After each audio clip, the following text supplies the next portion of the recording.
Christmas lights flickered around the living room as we sat down for another glass of wine. Grace had already passed out on the couch, her mouth slightly open. David, her father, looked at me. And for a second, I didn't move. I didn't want to. The mistletoe hung above us almost like a dare. "Is it true that you're supposed to kiss under it?" I asked, trying to sound casual, but my heart was thundering in my chest. My fingers clutched the stem of my glass a little too tight. David's eyes flicked up, his voice deep and steady. "Yes, it's tradition." Silence. The air was thick between us. He took a slow step toward me, not breaking eye contact. My breath hitched, and the wine was buzzing through my veins. Normally, I'd laugh this off. Normally, I wouldn't even be here, but I wanted this. Well, I murmured, stepping closer, maybe we shouldn't break tradition. Before I knew it, my lips met his. Warm, firm. It wasn't planned, it wasn't even a thought, just action. His hand cupped the back of my neck, pulling me in deeper, and for a few electric seconds, nothing else existed but him. The kiss was slow, deliberate, like we both knew how wrong it was but didn't care. We pulled apart, both breathing heavier. For a second, we just stared at each other, unsure of what to do next. When I wanted to say something, maybe a joke to break the tension, but nothing came out. Instead, he stepped back, running a hand through his dark, messy hair. "I should check on Grace," I stammered, the words clumsy on my tongue. The reality of what just happened hit me like a slap. I had just kissed my best friend's father. He nodded, but didn't say a word, his eyes lingering on me for a beat too long before he turned toward the kitchen. As I walked to the couch where Grace lay, her oblivious snoring echoing through the room, I glanced back at him. I had no idea what the hell I'd just started. The next morning, everything was back to normal, or at least, that's what I kept telling myself. I woke up in Grace's room, tangled in blankets, while she scrolled through her phone. Oblivious to everything, my mind raced back to the kiss, to the way David's lips felt against mine. But now, in the daylight, the whole thing felt like some half-remembered dream, except it wasn't. I could still taste the wine on my lips, still feel the heat of his touch. I needed to forget it. Fast. "So, what do you want for breakfast?" "Dad's making pancakes," Grace said, her voice pulling me back into the room. I sat up, rubbing my eyes, trying to act normal. "Pancakes sound great," I replied, forcing a smile. Inside, my stomach was doing flips. As we headed downstairs, the smell of bacon and syrup hit us. David was already in the kitchen, flipping pancakes like nothing had happened. The sight of him standing there, so casual, made the memory of the kiss rush back, sharp and vivid. He glanced up when we entered, his eyes meeting mine for a fraction of a second. There was something there, something simmering beneath the surface. But then, just as quickly, his gaze shifted to Grace, and the moment was gone. "Morning, girls, pancakes are almost ready," he said, his voice even like nothing had changed. Grace didn't notice a thing, but I couldn't shake the tension. "Morning," I mumbled, trying not to look directly at him. My palms felt clammy, and I didn't trust myself to meet his eyes again without giving something away. But he didn't push it, didn't act any different. Over breakfast, it was like the kiss hadn't happened at all. Grace was busy talking about some movies she wanted to watch later, completely unaware of the current underneath the table. I nodded along, trying to focus on her words, but my mind kept drifting back to David too, the way his hand had gripped my neck, to how we both knew this was wrong and still didn't stop. The whole day played out like a normal holiday break. Grace and I hung out, lounged around, watched movies. But every time David passed through the room, it was like I was hyper-aware of him. I could feel his presence like a magnet pulling me in. Late that night, after Grace had fallen asleep again, I found myself in the kitchen, hunting for a snack. David was there too, sitting at the counter with a drink. He looked up when I walked in, and this time there was no mistaking the tension between us. "We need to talk," I said quietly, standing at the kitchen door, afraid to step closer. He set his glass down and nodded. "Yeah, we do." I took a deep breath, stepping forward. "About last night." It was a mistake, he cut in quickly, his voice low but firm. "It can't happen again." I swallowed hard, my throat dry. "Right, I know, but even as I said it, part of me didn't believe it. Part of me didn't want it to stop." David stood, and for a second, I thought he was going to leave. Instead, he walked toward me, his eyes locking on mine. The air between us thickened. "But we both know what's really going on here," he said quietly, his voice barely above a whisper. I didn't answer. I couldn't. The truth was there, hanging between us like a weight. His hand brushed mine as he moved past me toward the door. Just a touch, barely noticeable, but it sent a shock wave through my whole body. "We can't let Grace find out," he said, and then he was gone, leaving me standing in the kitchen, pulse racing, wondering what the hell I'd gotten myself into. By the time New Year's Eve rolled around, I thought I had a handle on things. It was all about keeping up appearances, pretending everything was normal. Grace had no clue. To her, I was still just her best friend, staying over for movie nights and Christmas traditions, but every moment in her house felt like walking on a tightrope. David and I, we barely exchanged words when Grace was around, which, to be honest, wasn't that hard. She filled every silence with chatter as usual, but every time I caught him looking at me, whether it was across the dinner table or while we passed each other in the hallway, it was like a silent reminder of what we'd done, what we were still doing. So New Year's resolution time, Grace said one night, plopping onto her bed next to me, her eyes bright with excitement. We tell each other something we haven't told anyone else. You know the drill. I froze. The drill, our annual tradition. We've been doing this since we were kids, exchanging secrets, promising to tell each other things no one else knew. Last year I told her I was gay, and she took it like it was no big deal. She had kissed my brother and that was her secret. We laughed about it. That was then. This year there was one thing I couldn't share. I forced a smile, trying to look relaxed. Right, of course. She raised an eyebrow. You first. My heart pounded in my chest. I had nothing, at least nothing I could tell her, but I couldn't stall forever. Okay, I took a deep breath. I've been thinking about leaving after graduation, like moving away.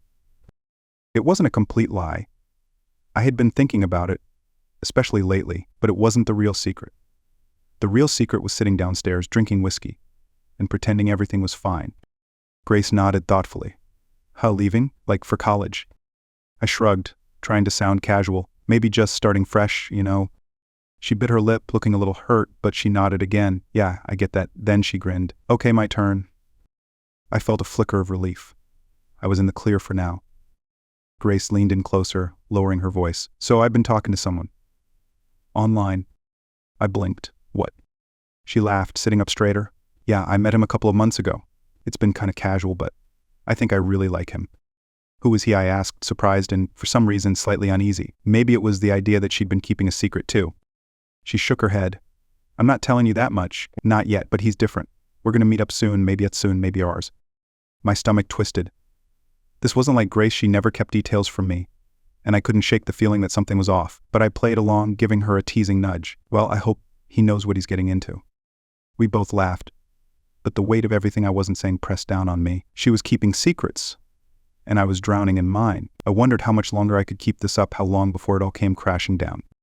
The rest of the night we watched movies like old times, but something had shifted. Grace was still my best friend, but there was an unspoken distance between us. I couldn't help but think about how much I was lying to her. Every time she made me laugh or teased me, guilt crawled up my spine. I was betraying her in the worst possible way, and she had no idea. But the longer this went on with David, the deeper I was getting, and the worst part, I wasn't sure I wanted to stop.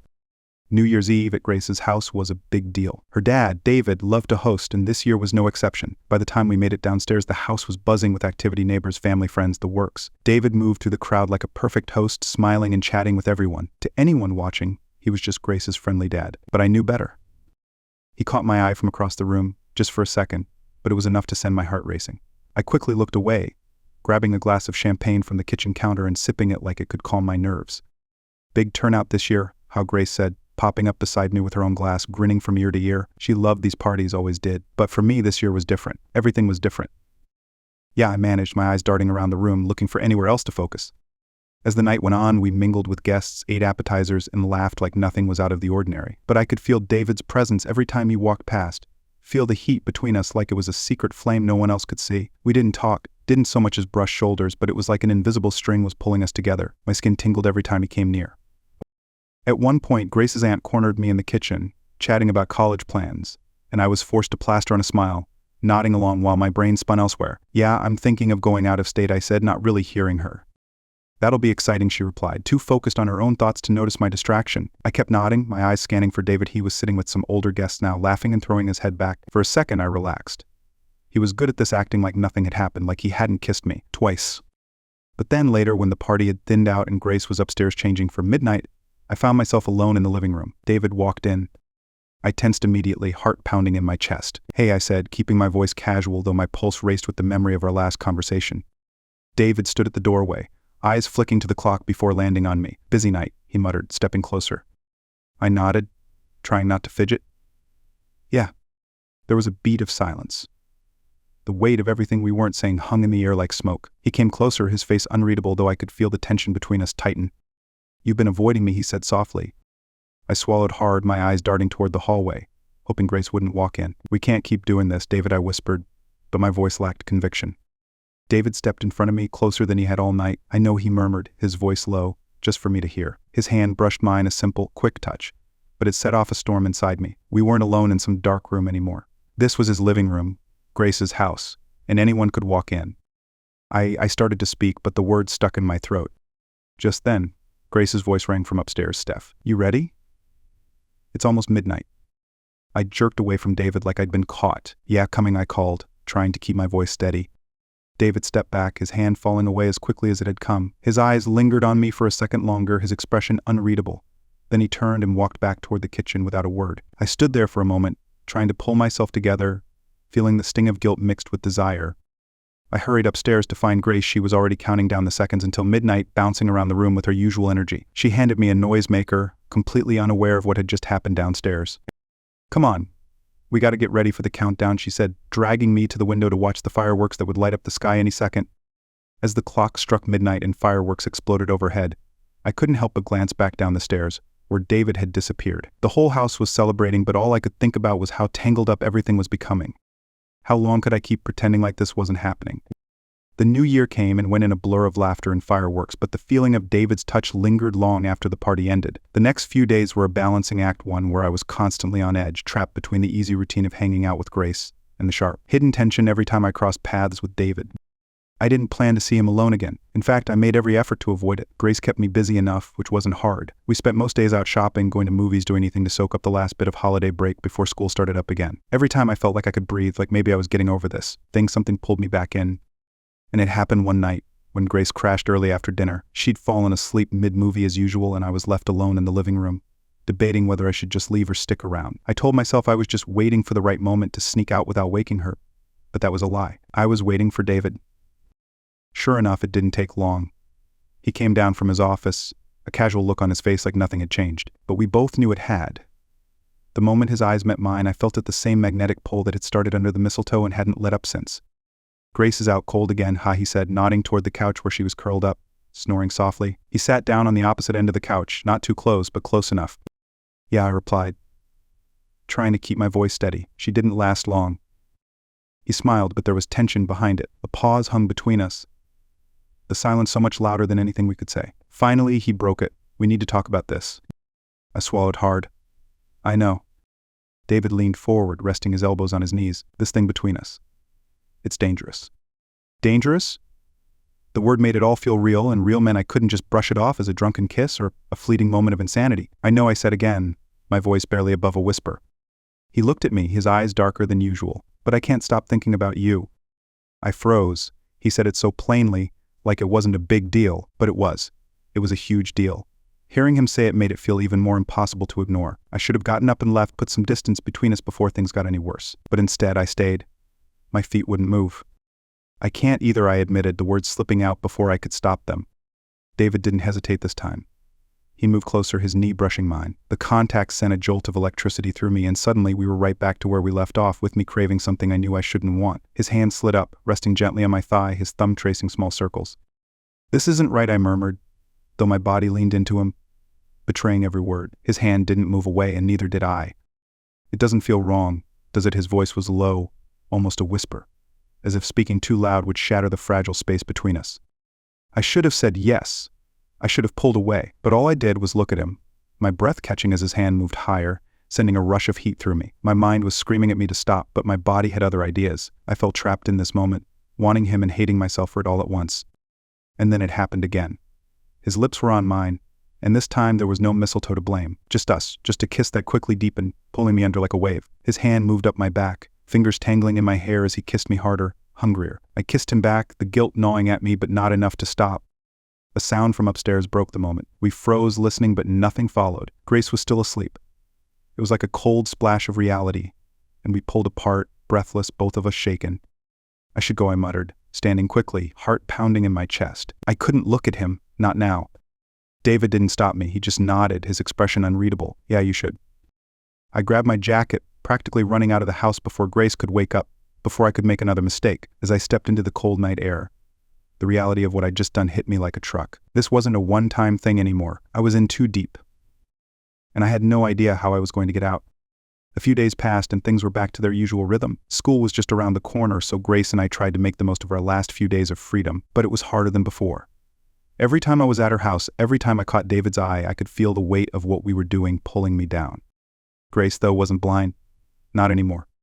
One afternoon, we were sitting in her room, lazily scrolling through social media while a movie played in the background. She'd been quieter lately, not her usual energetic self, and that should have been my first red flag. She paused the movie and turned to me abruptly. "Steph, can I ask you something?" "Yeah, of course," I said, trying to act casual, but my heart started racing. I sat up straighter, my palms suddenly sweaty. She hesitated for a second, like she wasn't sure she should ask. Then, her voice dropped almost too casual. "Is something going on with you and my dad?" The question hit me like a punch to the gut. My chest tightened, and for a second I couldn't breathe. I blinked, hoping I'd misheard her. "What?" "No," I said too quickly. It came out sharp, defensive, exactly the wrong way to react.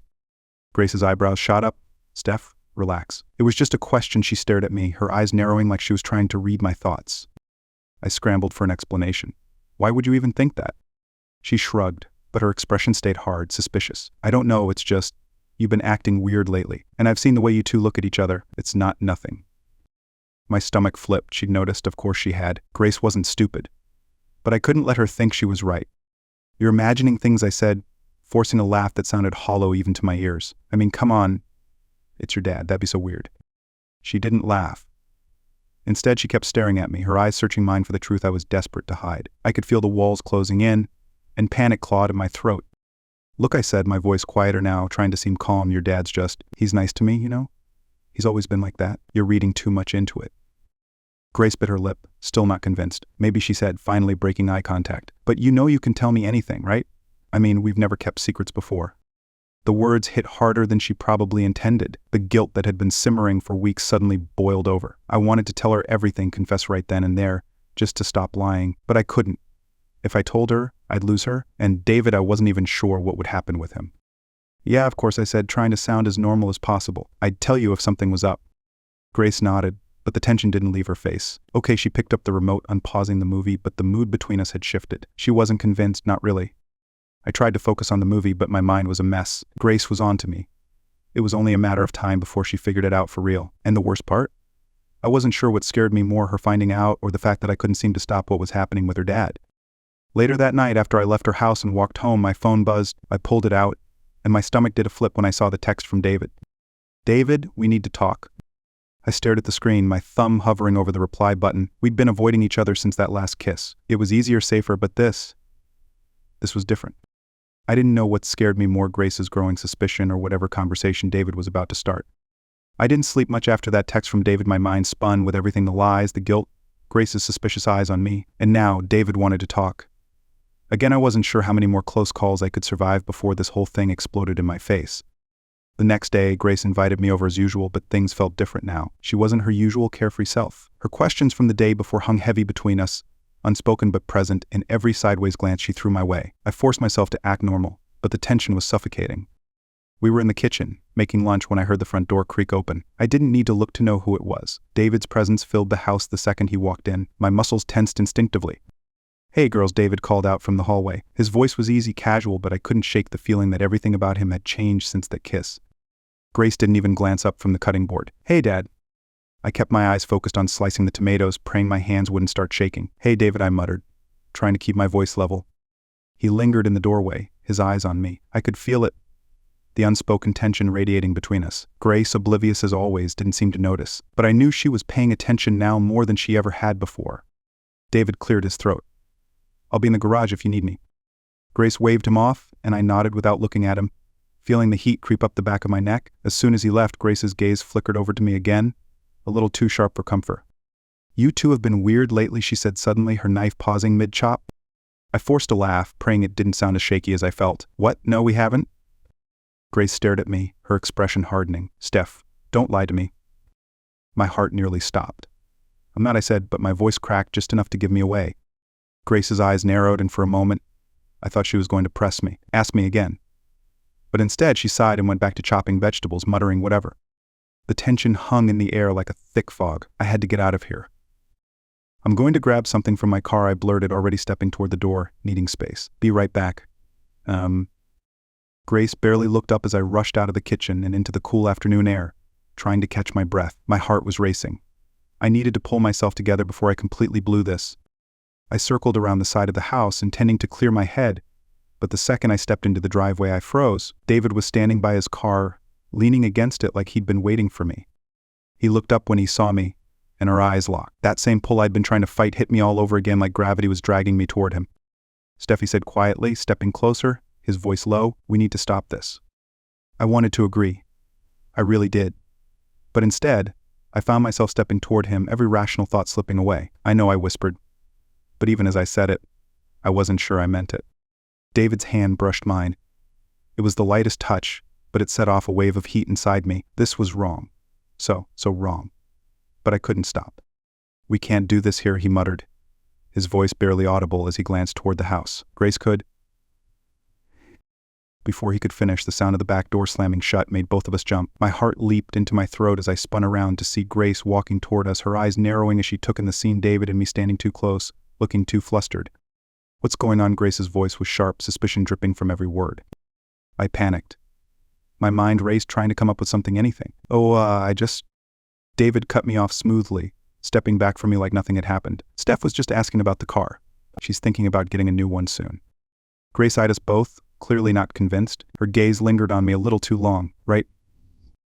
There was an awkward pause, the air so thick I could hardly breathe. I could tell she didn't believe us, but she wasn't ready to accuse me outright. "Not yet?" "Well, I'm going to finish lunch," she said, her voice flat as she turned and walked back into the house without another word. David and I stood there, frozen, until the door closed behind her. I let out a shaky breath, feeling the adrenaline rush through me. "That was close," David muttered, running a hand through his hair. His eyes flicked back to me, his expression tense. "We need to be more careful." I nodded, my heart still pounding. "Yeah." But even as I said it, I knew we were spiraling out of control. Sooner or later, Grace was going to catch on, and when she did, there'd be no going back. After that close call in the driveway, I couldn't shake the feeling that the walls were closing in. Every moment I spent at Grace's house felt like a countdown to disaster. She wasn't stupid, she knew something was off. And David, he was starting to act strange too, distant. Like maybe he was regretting everything we'd done. But I wasn't ready to let go. I didn't know how to let go. A few days passed and things stayed awkward. Grace didn't bring up the driveway incident again, but she was colder, quieter. We still hung out like we always did, but the easy flow of conversation wasn't there. Every now and then I'd catch her watching me with those sharp eyes of hers, like she was still trying to piece something together. The pressure was building. One evening, Grace invited me over for dinner. It was a normal thing, something we'd done 100 times before. But this time I could feel the tension crackling in the air before I even walked in the door. I stepped inside, and the atmosphere was thick, heavy. Grace sat at the table, scrolling through her phone, barely looking up at me when I walked in. David was in the kitchen, his back turned, but the second I saw him, my stomach twisted. "Hey," I said, trying to sound normal, but the tension in my voice was impossible to hide. "Hey," Grace muttered, her tone flat. She glanced up briefly, then went back to her phone, like she couldn't be bothered to make conversation. David looked over his shoulder, gave me a small nod, and went back to whatever he was doing with the food. We hadn't spoken since that moment in the driveway. Not properly, anyway. Dinner was quiet. Too quiet. Normally, Grace would be rambling on about some new show she was watching or what stupid thing her teacher had done in class, but tonight, nothing. I could feel the pressure building, each second stretching longer than the last. Finally, Grace broke the silence. "So, Steph," she said, her voice casual but with an edge, "is there something you want to tell me?" I froze. My fork hovered halfway to my mouth, and my heart immediately started racing. "What do you mean?" Grace set down her phone, folding her arms across her chest as she looked at me with narrowed eyes. "I don't know. You've been acting weird lately. You and my dad both. I feel like there's something going on and I'm tired of pretending I don't notice it." I swallowed hard, glancing at David. He kept his head down, pretending to focus on his plate. No help from him. I was on my own. "I don't know what you're talking about," I said, forcing a laugh that sounded hollow and fake. "We're not acting weird." Grace's eyes flashed with something sharp, anger maybe, or worse, betrayal. "Cut the crap, Steph, I'm not stupid." Her words hit me hard, knocking the air out of me. I opened my mouth to respond, but nothing came out. My throat felt tight, like I was choking on my own guilt. David finally spoke up, his voice calm but firm. "Grace, that's enough." Grace whipped her head toward him, her face flushing with anger. "No, it's not enough. You're both lying to me and I want to know why. What the hell is going on?" The room went dead silent. My pulse pounded in my ears, and for a second, I thought I might pass out from the sheer panic racing through me. This was it. This was the moment everything fell apart. David stood up, his face tight with tension. "Grace, we can talk about this later." "No," she snapped, standing up as well, her voice rising. "We're talking about it now. I'm sick of this weird vibe. You guys are acting like something's happening. And if you don't tell me the truth, I'm going to figure it out on my own." I could feel the ground crumbling beneath me. The room felt too small, the walls too close. I needed to say something, anything, to calm her down. But what could I say? The truth. That would destroy her. "Grace, you're overthinking this," I managed, my voice shaky. She glared at me. "Am I? Because I don't think I am." David stepped forward, putting a hand on the back of his chair. his voice measured but strained. "Grace, sit down." She didn't move. "You're hiding something from me," she said, her voice shaking with anger now. "I can feel it. Why can't you just tell me?" The room was suffocating. I glanced at David, and for the first time I saw the fear in his eyes too. He didn't know how to fix this any more than I did. I started, but before I could get the words out, Grace let out a bitter laugh. "Unbelievable," she muttered, throwing her napkin down on the table and storming out of the room, her footsteps echoing up the stairs. I stood there, frozen, staring after her. My heart was still racing, the adrenaline pumping through me. I looked at David, who was gripping the back of his chair so hard his knuckles were white. "That was close," I whispered, more to myself than to him. David exhaled, shaking his head. "Too close." But I knew this wasn't over. Grace wasn't going to drop it. She was digging, and it was only a matter of time before she uncovered the truth. We couldn't keep this up much longer. Something had to give. The next few days were agonizing. Grace wasn't talking to me. She didn't need to. Her silence was louder than anything she could have said. Every text I sent went unanswered. Every call straight to voicemail. I knew she was pissed, but it was more than that. She was hurt. And that made it worse. I couldn't stop thinking about the dinner, about the way her voice cracked when she asked us what was going on. She knew. Maybe not everything, but enough to put the pieces together. The worst part, I wasn't sure how much longer I could keep the secret. Then, it happened. It was Friday night, and I was at home staring at my phone, debating whether I should go over to Grace's house or let her cool off. I knew she wasn't going to drop this, and honestly I was exhausted from pretending everything was fine. My whole life was on the verge of collapse, and I didn't know how to stop it. My phone buzzed, snapping me out of my thoughts. It was a text from Grace. "Grace, we need to talk. Now come over." My stomach dropped. I sat there for a second, staring at the screen, the knot in my chest tightening. This wasn't going to be good. I knew it, but I didn't have a choice. Grace had the upper hand now. She was in control of this, and all I could do was follow her lead. When I got to her house, the front door was already open. Not a good sign. I stepped inside, my heart pounding in my chest. The lights in the living room were dim, but I could hear voices. Grace and David, they were both there. I walked in slowly, trying to calm my nerves, but the second I saw Grace's face, I knew something had shifted. She was sitting on the couch, arms crossed, staring at me with a mixture of anger and something worse, betrayal. David stood behind her, leaning against the wall, his expression tight. He wouldn't look at me. I took a deep breath. "Grace, what's going on?" Grace didn't move, didn't blink. Her eyes were locked on me, cold and hard. "I know." Those two words, they hit like a punch to the gut, knocking the air out of me. My pulse quickened. "Know what I asked," my voice shaky, even though I knew exactly what she meant. Grace's jaw clenched. "Don't play dumb. Steph, I know about you and my dad." The room spun.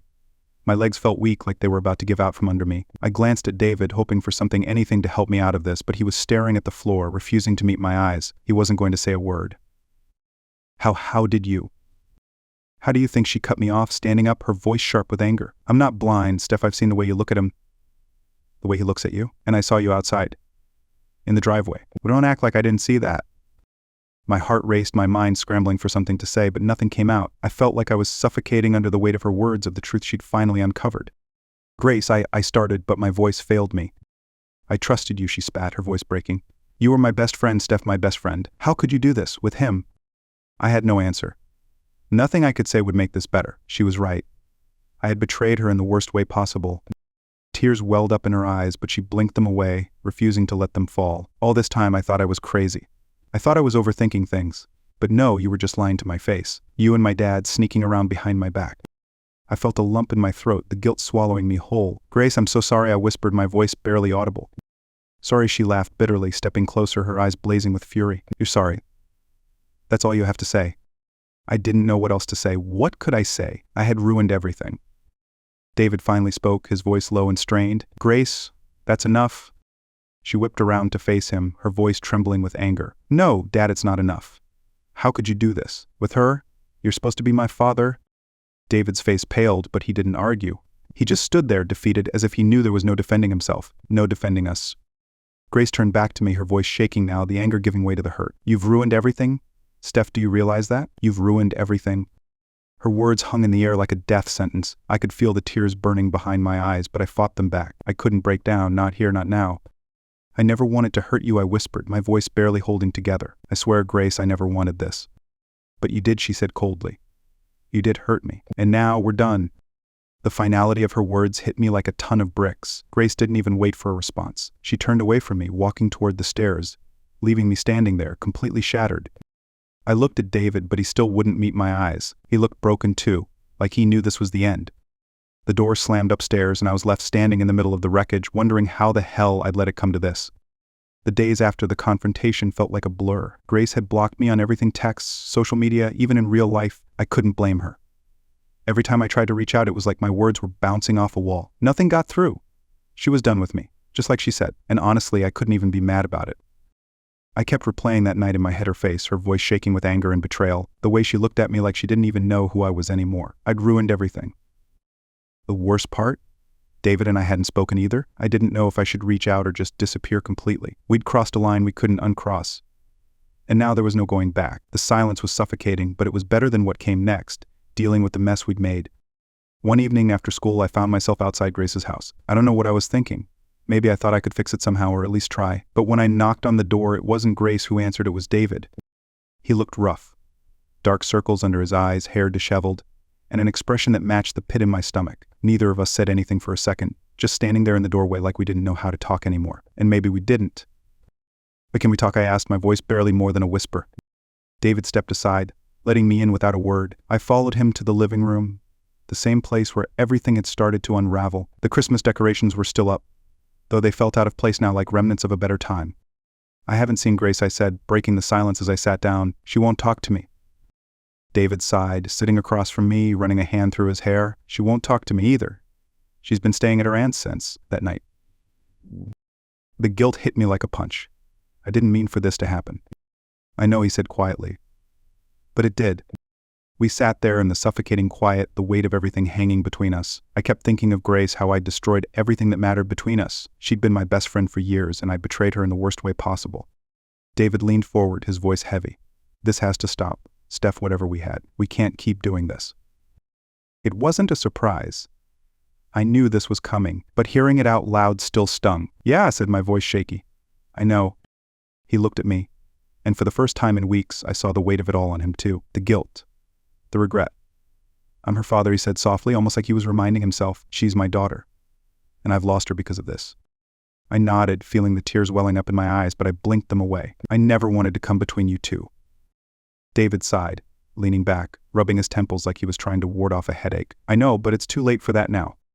We sat there in silence, both knowing what had to happen. We couldn't fix this. The damage was done, and whatever twisted thing had grown between us, it was over. It had to be. I care about you, Steph, David said quietly, but it's wrong. We both know it. I nodded, my throat too tight to speak. He was right. We'd crossed too many lines, and it had cost us everything: Grace's trust, our friendship, even the small moments of connection we'd stolen for ourselves. I'll stay away, I whispered, more to myself than to him. I'll leave you both alone. David didn't argue. He just nodded, the weight of everything pulling us down in that quiet, suffocating room. I stood up to leave, my legs feeling heavy. I'm sorry, I said again, not sure if it mattered, but needing to say it anyway. So am I, he said, his voice quiet, broken.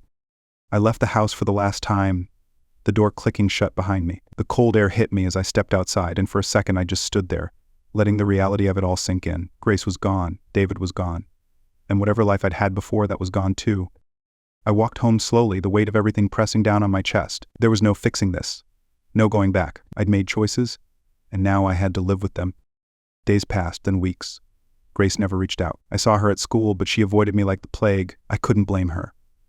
I'd betrayed her, and there was no coming back from that. I kept my distance like I promised. David and I never spoke again. I heard from Grace through mutual friends that they were slowly rebuilding their relationship. That was enough for me. I didn't need to be part of their lives anymore. I caused enough damage. Eventually, I started to accept it. Life moved on, even when it felt like it couldn't. I tried to focus on school, on what came next, but the weight of everything stayed with me. It always would. Because some mistakes you can't come back from, and some secrets, they change everything.